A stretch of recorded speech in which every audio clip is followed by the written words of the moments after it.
40 days of bombs, missiles and threats. And yesterday, a ceasefire was announced. Trump posted on Truth Social. He said, and I am quoting directly, "We have already met and exceeded all military objectives." Iran's National Security Council also posted. They said, "Good news to the dear nation of Iran. Nearly all our war objectives have been achieved." Both sides claiming victory on the same day. Only one of them is telling the truth. And in this video, we are going to show you which one, using nothing but logic and facts. But before we do that, we need to tell you something that every mainstream channel is completely ignoring right now. While the ceasefire was being announced, while people were celebrating in the streets of Tehran, Israel officially declared it is permanently occupying Lebanon. Not temporarily, not a buffer zone, permanently. And the ceasefire, according to Netanyahu himself, does not include Lebanon. So the war ended. But the land theft did not. Stay with us, because this story goes much deeper than any headline you have seen today. Here is what we are going to break down in this video. 1. Why this ceasefire is actually Iran's victory, not America's. 2. The truth about the Strait of Hormuz that nobody in mainstream media will explain properly. 3. What Israel is doing in Lebanon right now, while every camera points somewhere else. 4. Why Netanyahu personally needs this war to continue, because without it, he goes to prison. And 5. The most important question of all. Israel bombs mediators everywhere in the Middle East, journalists, UN peacekeepers, hospital workers. But Pakistan's Prime Minister just brokered the entire ceasefire from Islamabad, completely untouched. Why? We will give you the answer that changes how you see everything happening in this region. Let's go. Part 1. The ceasefire, and who actually won. Let us start with what just happened. On February 28, 2026, the United States and Israel launched Operation Epic Failure. They bombed Iran's nuclear sites, military commanders, government infrastructure. And on day 1, Israel assassinated Iran's supreme leader, Ali Khamenei. Trump said this war would be over in weeks. He said Iran would surrender. He said America would dictate the terms. Now, let us look at the actual ceasefire terms. Iran submitted a 10-point proposal. Trump called it workable. Here is what is in Iran's 10 points. Point 1. America must permanently guarantee it will never attack Iran again. Point 2. Iran keeps full control of the Strait of Hormuz. Point 3. Iran keeps its right to enrich uranium for its nuclear program. Point 4. The war against all of Iran's allies ends, including in Lebanon. Point 5. All American sanctions on Iran are removed. Point 6. All United Nations Security Council resolutions against Iran are cancelled. Point 7. All International Atomic Energy Agency resolutions on Iran's nuclear program are dropped. Point 8. All frozen Iranian assets are returned. Point 9. Iran receives full compensation for war damage. Point 10. All United States combat forces withdraw from military bases across the Middle East. That is not a surrender. That is a winner's list. And Trump, the man who 2 hours earlier threatened that a whole civilization will die tonight, called it workable. From a civilization will die tonight to workable in 118 minutes. Now, let us compare that to what America originally demanded. America's 15-point plan, delivered through Pakistan, included this. Iran must dismantle its nuclear facilities at Natanz, Fordow and Isfahan. Iran must accept limits on its missiles. Iran must immediately reopen the Strait of Hormuz. All of that in exchange for a 30-day pause in bombing. Iran looked at that plan and called it, and we are quoting, extremely maximalist and unreasonable. They were right, and the world agreed. So, who won? Iran rejected America's terms completely. Iran submitted its own terms. America called those terms workable. The talks are now happening in Islamabad on Friday, April 10th, based on Iran's 10-point framework. Iran's Supreme National Security Council said, "Our hands remain on the trigger." That is not the language of a country that lost. Part 2. The Strait of Hormuz. The lie that no one explains. Now here is the part where mainstream media completely fails us.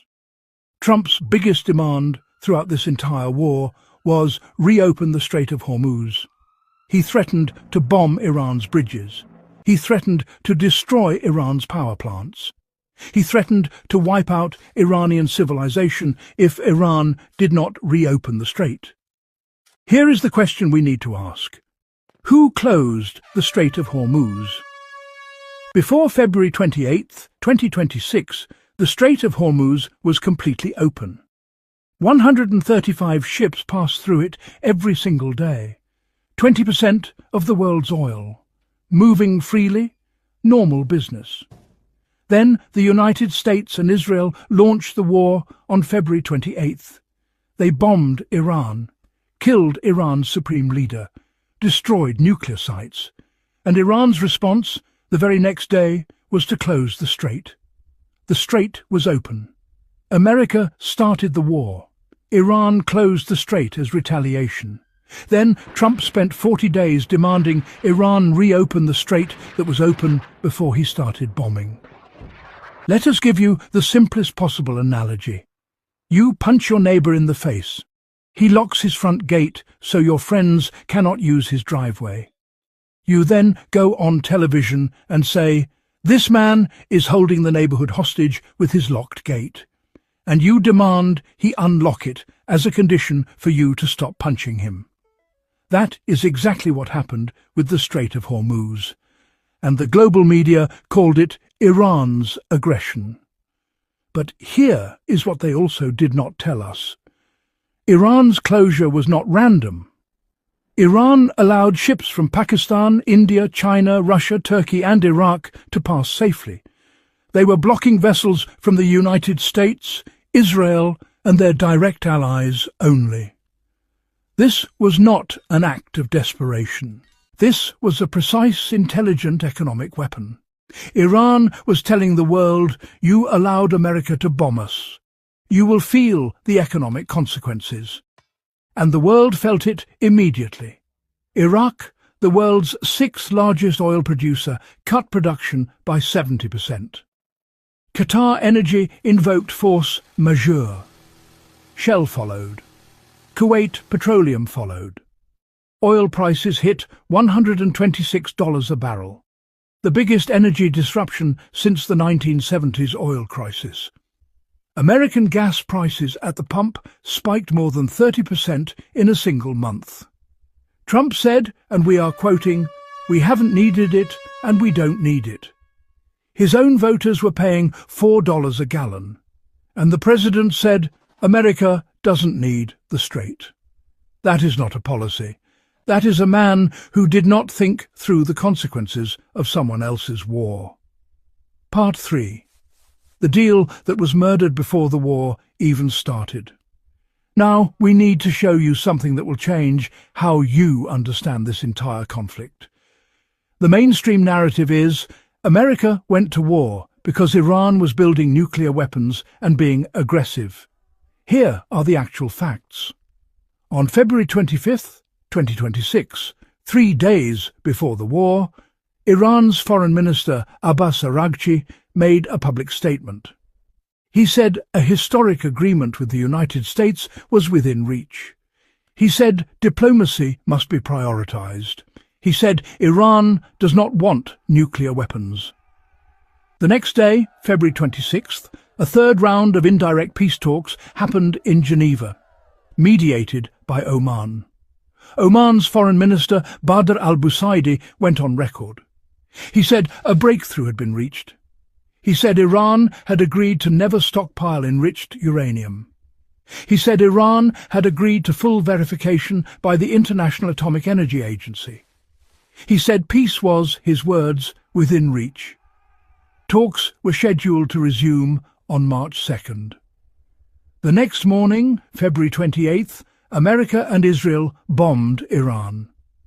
The United Nations Secretary-General said, and we are quoting, "The attacks occurred following the third round of indirect talks, squandering an opportunity for diplomacy."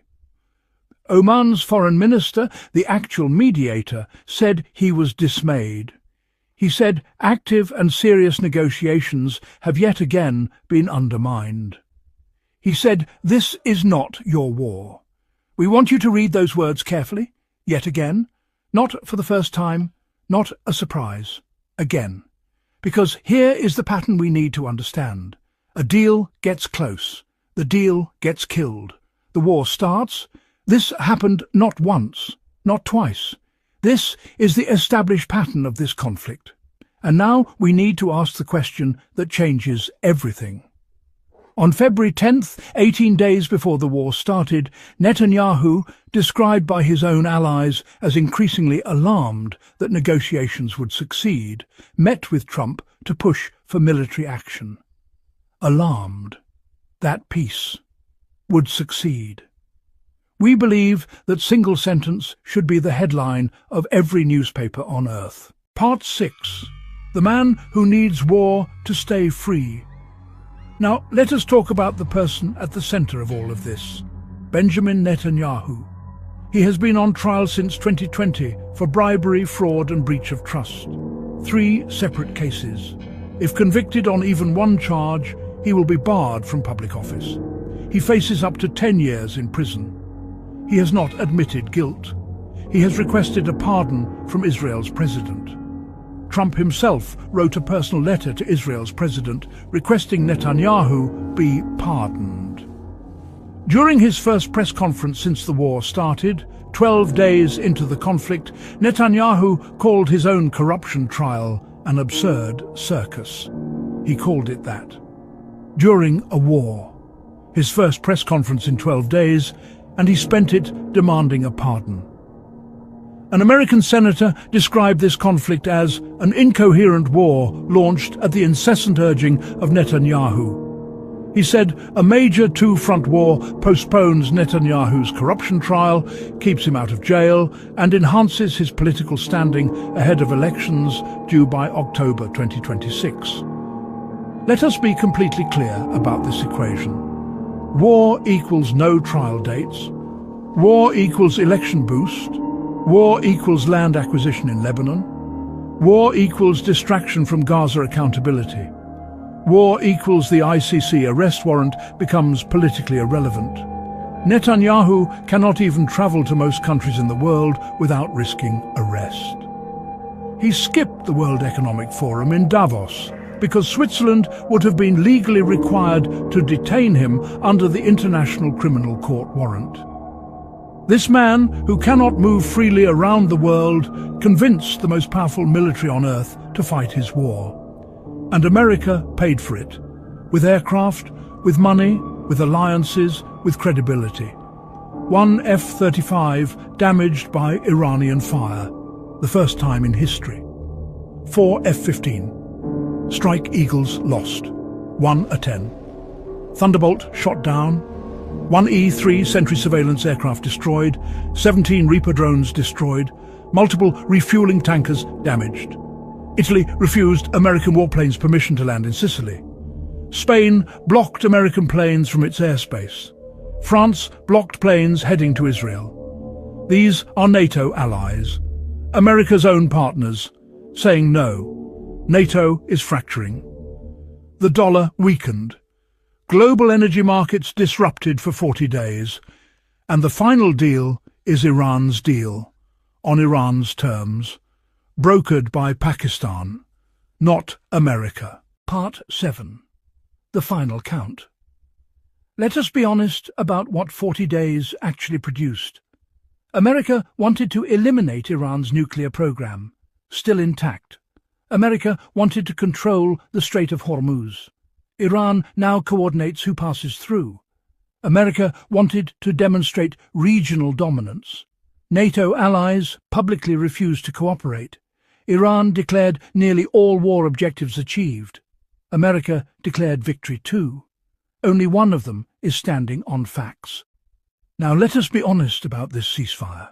2 weeks. Just 2 weeks. And on April 10th, delegations from America and Iran meet in Islamabad, under Pakistani mediation. That is where the real story continues, because everything that matters is still unresolved. Iran's nuclear program, still on the table. US forces in the Middle East, still there. Lebanon, still under military operations. Sanctions, still being negotiated. Iranian compensation demands, still open. The Islamabad talks will tell us everything. Will America accept Iran's 10 points fully? Will Iran get its nuclear enrichment right recognized permanently? Will US forces actually withdraw from the region? Or will the talks collapse and the military operations resume in 2 weeks? We are watching closely, and we will report everything. But while the world waits for Islamabad, on the very day the ceasefire was announced, Israel launched what it called Operation Eternal Darkness. Over 100 strikes across Lebanon within 10 minutes. No warnings issued to civilians, residential neighborhoods, busy commercial streets, rush-hour traffic. A cemetery in the Bekaa Valley struck during a funeral service. 3 young girls lost their lives in the coastal town of Adlaun. 254 civilians confirmed as casualties. 1,165 others injured. All on the same day, Trump posted about a golden age of the Middle East. Pakistan's Prime Minister said the ceasefire covers everywhere, including Lebanon. Netanyahu said it does not, and Beirut continued to suffer. Now, let us say the one thing no mainstream channel will say directly. Benjamin Netanyahu does not want this conflict to end. He never did. Without this conflict, he faces serious legal proceedings. Without this conflict, he faces potential removal from office. Without this conflict, he loses the upcoming election. Without this conflict, the world focuses on the territorial seizure happening in Lebanon right now. This conflict is not his foreign policy. This conflict is his legal protection strategy. The seizure of southern Lebanon is not about security. It is about territory. The military operations in Beirut are not about any armed group. They are about distraction. 254 Lebanese civilians paid the price for one man's legal situation today. Remember that the next time you see a headline about Israel defending itself, ask who is actually being defended, the nation or the individual facing criminal proceedings. That is the story behind the story. The mainstream media will call this a diplomatic breakthrough. They will not tell us about the Oman negotiations that were progressing the day before the military operations started. They will not explain who actually closed the Strait of Hormuz and why. They will not show us 254 civilian casualties in Beirut while the world celebrates a ceasefire. They will not connect Netanyahu's legal proceedings to the continuation of this conflict. Watch what happens in Islamabad on April 10th. We will be here to break it down for you. Share this video right now. Not tomorrow. Right now. Because platforms suppress this kind of analysis. Your share is the only way this reaches the people who need to see it.